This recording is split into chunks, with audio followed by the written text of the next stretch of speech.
creo que hay un grado de impunidad tan grande, hay una violación de derechos, hay corrupción y creo que nuestro sistema es ineficaz.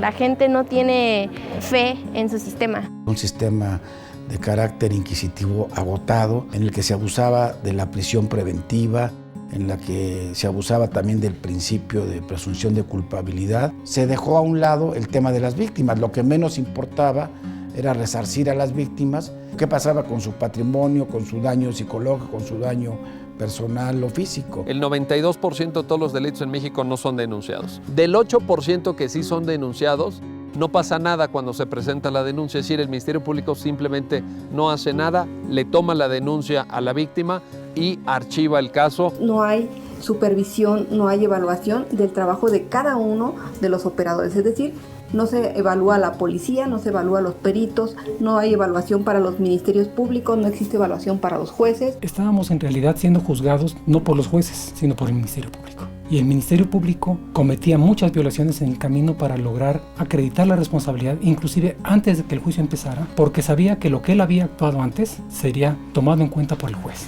El siglo pasado se fortaleció el papel del Ministerio Público en perjuicio del papel de la defensa, también del juez. Los salarios que se pagaban a jueces y a empleados de tribunales eran bajos y esto derivaba de muchos problemas, entre ellos la corrupción. Se acusaba a los policías de liberar sospechosos o inculpados a cambio de dinero. Seguimos viendo todos los días que la policía abusa, que no investiga, que se detiene para investigar y no que se investiga para detener a una persona. Que los jueces no cumplían con el horario. No podían estar presentes en todas las diligencias, delegaban tareas o delegaban funciones y lo que sucedía es que conocían poco a los procesados. El 80% de las personas que fueron condenadas nunca vieron a su juez. Había muchos reos que decían que llevaban ahí mucho más tiempo que el que hubieran llevado si realmente ya se les hubiera condenado. El gran porcentaje de ellos, el 60%, está por delitos patrimoniales de menos de 8,000 pesos. Entonces podemos llegar a la conclusión de lo que está castigando este sistema tradicional es la pobreza. En la justicia se estarían violando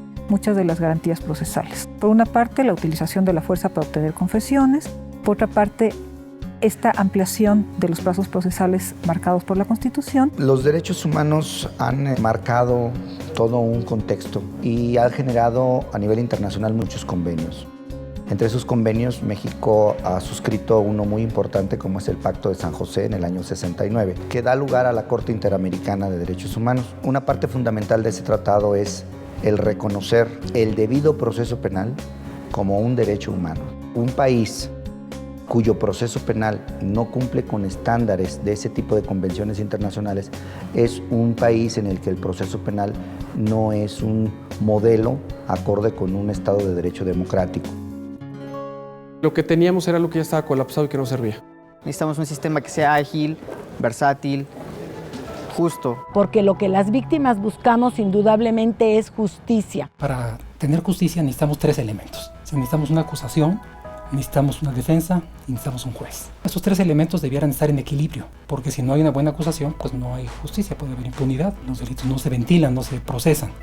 Si no hay una defensa buena, adecuada, pues tampoco hay justicia porque impera el punto de vista de la acusación y a lo mejor hay elementos que tenía que aportar el acusado y no los aporta. Y no digamos del juez, si no tenemos un juez imparcial, no tiene compromisos de ningún tipo, pues tampoco hay garantía de justicia. Se pensaba que realmente el problema no eran las leyes, sino su aplicación. Y se demostró que no, que las leyes no eran buenas, que el problema era la ley. La ley incentivaba la ineficacia del Ministerio Público. En el año 2004 organizamos junto con el Senado y la Presidencia de la República un congreso desde la Asociación Nacional de Doctores en Derecho. Ese proyecto de ley, que fue el primer esfuerzo por tratar de introducir el sistema penal acusatorio, no caminó, pero ya desde entonces la asociación trajo a juristas de toda Latinoamérica, de algunas partes de Europa, para que fuéramos conociendo las ventajas de este nuevo modelo. Todos los países de Latinoamérica habían buscado transformar su sistema hacia un sistema acusatorio. Me dicen, bueno, pues aquí en Nuevo León los ciudadanos podemos presentar iniciativas de ley.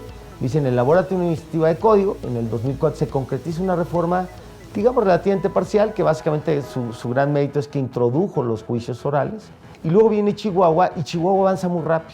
Este movimiento reformador es producto de la inconformidad de los ciudadanos con motivo de los homicidios que se cometían contra la mujer de Ciudad Juárez. Todos los organismos internacionales estuvieron presionando al gobierno del estado para que cambiara su sistema y realizara investigaciones profesionales. Las víctimas tienen un espacio extraordinariamente importante y la tienen precisamente porque el antiguo modelo de justicia no satisface los requerimientos de las víctimas. El factor determinante para que esta reforma pudiera concretarse en el 2008 fue la constitución de la Red Nacional de Juicios Orales, donde nos conjuntamos muchas organizaciones, universidades, medios de comunicación, organizaciones de la sociedad civil. La sociedad civil indudablemente fue una gran impulsora para esta reforma. Estábamos cansados de esos juicios tan agotadores, tan oscuros, en los que nunca ves al juez. Se toma entonces esta idea, esta iniciativa, y es cuando el Congreso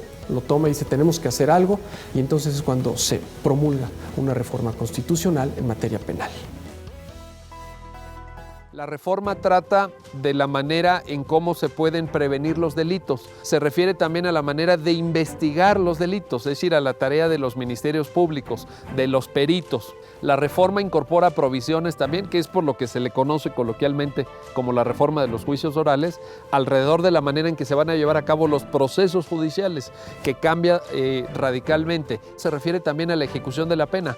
¿A qué pasa una vez que la sentencia es dictada? Por una parte, la reparación del daño a las víctimas y por otro el cumplimiento efectivo de la sanción que impone un juez. Una de las grandes virtudes de la reforma es su carácter integral precisamente. De decir sí, a ti se te va a procesar y a ti no, el juez va a acusar y el Ministerio Público tiene que hacer su función de investigar, ¿no? Que es una policía investigadora, de hacer datos técnicos, de recabar una investigación técnica. Que sepamos con certeza que quienes están en la cárcel fue porque efectivamente delinquieron, por un lado. Pero por otra parte, digo yo que está equilibrada la reforma porque incorpora todo un capítulo nuevo de derechos de las víctimas. Entonces, las víctimas ya no son invitados mudos, invitados de palo al proceso penal. Hoy sabemos que las víctimas tienen todo el derecho a ser escuchadas en cualquier momento, ante cualquier juez y en cualquier instancia.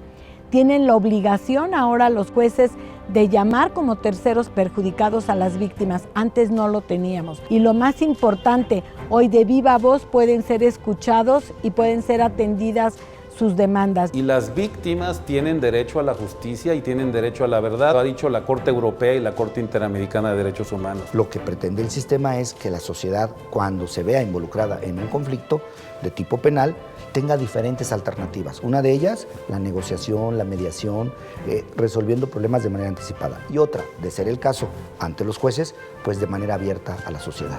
Las omisiones y las negligencias que se presentan en el sistema inquisitivo, el sistema acusatorio las resuelve de manera clara y contundente, porque la publicidad de los actos procesales, de los actos que realiza cada uno de los que participan en el sistema, el defensor, el Ministerio Público, el policía, el juez, todos estos actos van a ser públicos. Que la gente escuche, vea las audiencias, vea de qué se acusa a una persona y cómo se desarrolla su proceso, que no haya una desventaja entre acusado y acusador, tratar de buscar un equilibrio, tener al juez presente. Esto nos habla de transparencia, de mediación, de cercanía y sobre todo de un cambio de cultura. Creo que este es el sistema que se merece México. Que el sistema acusatorio bien llevado es un sistema muchísimo mejor del que tenemos y con un sistema de estos podremos abatir la impunidad, que es lo que nos tiene verdaderamente desgastados a todos los ciudadanos. Creo que no es algo de la noche a la mañana, se tiene que trabajar. Es transformar un sistema que lleva siglos funcionando de una manera. Tenemos un límite constitucional que es hasta el 2016 para implementar este nuevo sistema de justicia. ¿Cómo vamos a llegar allá? Es un reto. Porque esto es como una orquesta. Todas las piezas necesitan estar bien sintonizadas. Si falla la defensa pública, el sistema truena. Si falla los servicios periciales, el sistema se colapsa. Si falla la policía, el sistema sucumbe. Si falla el sistema de ejecución penal, ¿de qué nos sirve que funcione bien el sistema de impartición de justicia. Seguimos teniendo una cultura bien inquisitiva. Cuando alguien nos los presentan como culpables, seguimos todos presumiendo que son culpables. También la sociedad tendremos que cambiar mucho cómo percibimos el sistema y qué exigimos de un sistema de justicia penal. Nos queda a la sociedad civil por hacer, presionar a todos los gobiernos de los estados, de todas las entidades federativas. Que nosotros también respetemos toda la normatividad y todas las reglas de urbanidad, porque en esa medida podremos llegar más fácilmente a acuerdos o a negociaciones abreviadas, ¿no? No basta que los derechos de las víctimas estén en el Código ni en la Constitución. Las víctimas saben que tienen que tomar los lugares públicos para lograr los procesos de equilibrio.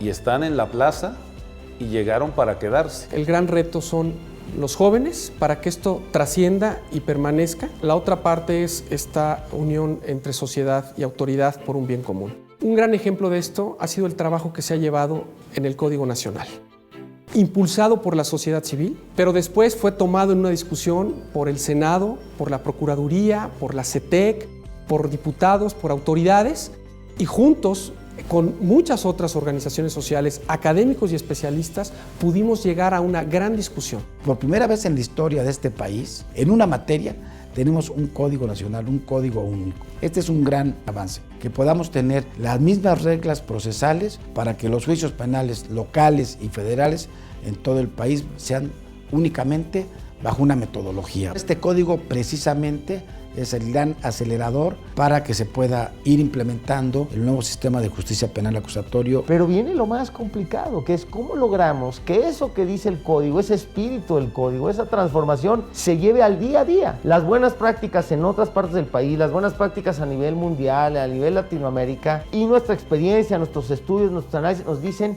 que hay que hacer esto, que la capacitación tiene que ser de esta forma, que la policía hay que cambiarla de esta manera. Que haya escuelas y preparación profesional para los policías de investigación y ministeriales que van a ser la base y el sustento fundamental de la reforma penal del sistema acusatorio. El desafío de las instituciones policiales, de las instituciones de procuración de justicia y de las instituciones de administración de justicia es realmente la capacitación, la preparación de todos sus integrantes, pero también la difusión de este nuevo sistema de justicia penal a todos los ciudadanos. Los que tengamos oportunidad de divulgarla para poder hacer del conocimiento público cuáles son las ventajas de este nuevo sistema penal acusatorio. Desde el 2008 que tuvimos ya la reforma constitucional, dijimos el código, porque si no hay código, no va a salir a tiempo la implementación. Ya hay código, ya no hay pretexto para que nadie se quede rezagado.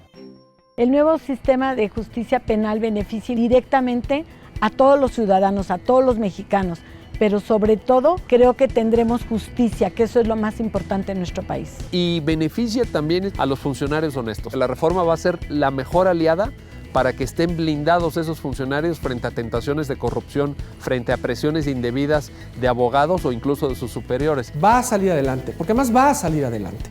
O sea, se va a dar este cambio en el sistema de justicia del país. Se va a dar gracias al trabajo, a la motivación de los jóvenes, que tomen la batuta, que se vayan adelante, que impulsen esto a una nueva cultura.